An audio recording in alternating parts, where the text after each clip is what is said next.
नमस्कार, मैं विनोद वैष्णव और आप सभी देख रहे हैं न्यूज़ 21 टीवी एवं पॉजिटिव न्यूज।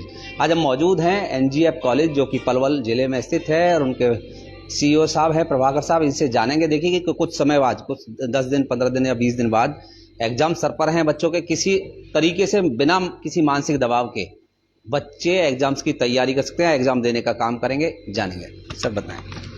देखिए, जब एग्ज़ाम की बात आती है तो बच्चों को बुखार हो जाता है जी। उनको लगता है एग्ज़ाम में फेल हो जाएंगे, क्या करेंगे।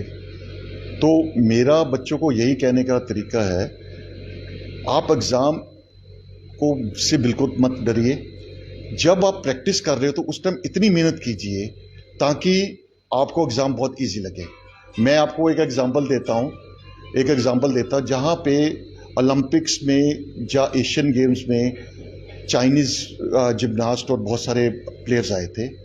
तो उनसे जब उन्होंने बहुत सारे मेडल जीते, जब उनसे बात की तो आप उनसे पूछा आप इतने सारे मेडल कैसे जीते हैं, तो उन्होंने बोला भी जब हम प्रैक्टिस करते होते तब हम रो रहे होते हैं और जब हम एग्ज़ाम दे रहे हो तब हंस रहे हैं। तो मेरा कहने का मतलब है, जब आप प्रैक्टिस कर रहे होते हैं उस टाइम बहुत मेहनत कीजिए तो आपको एग्ज़ाम बहुत ईजी लगेगा।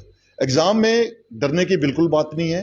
देखिए, जो आपने पूरे साल मेहनत की है उसी का रिजल्ट है और आप इसको अच्छे मन से, बिना अपने दबाव से अपने दीजिए एग्ज़ाम, और डेफिनेटली कॉन्फिडेंस अगर आपके पास रहेगा तो अच्छे रिजल्ट आपके पास आएंगे। सर, एक सवाल और है। मैं सभी स्कूल्स में और कॉलेज में अक्सर जाता हूं और एक सवाल जरूर करता हूं कि एग्जाम्स के दौरान छात्र पर 3 तरीके का स्ट्रेस मैं समझता हूं।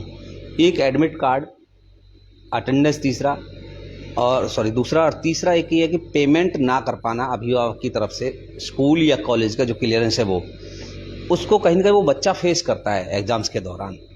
उससे हम किस तरीके से निजात पा सकते हैं? देखिए, ऐसा है, अटेंडेंस तो ज़रूरी है जी, बहुत ज़रूरी है। क्योंकि देखिए, अगर वो क्लास में नहीं आएगा तो एग्ज़ाम कैसे देगा। मतलब जो वो टीचर पढ़ा रहा है, जब तक उसको अंडरस्टैंड नहीं करे, जब तक वो अंडरस्टैंड नहीं कर पाएगा तो उसको कैसे करेगा। तो बच्चों को यही कहते हैं, देखिए अगर कोई कारण है, जैसे कोई बीमार हो गया है या किसी को कोई बाहर जाना पड़ा है, तो आप छुट्टी लेके जाइए ना टीचर्स को, और टीचर आपको बिल्कुल कोऑपरेट करेगा, बिल्कुल करेगा।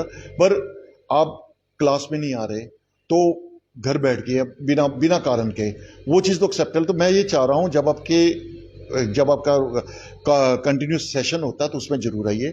और दूसरा, फाइनेंशियल में क्या, देखिए हम भी लोग ह्यूमन बीइंग है और हम बहुत अच्छे से अंडरस्टैंड करते हैं। अगर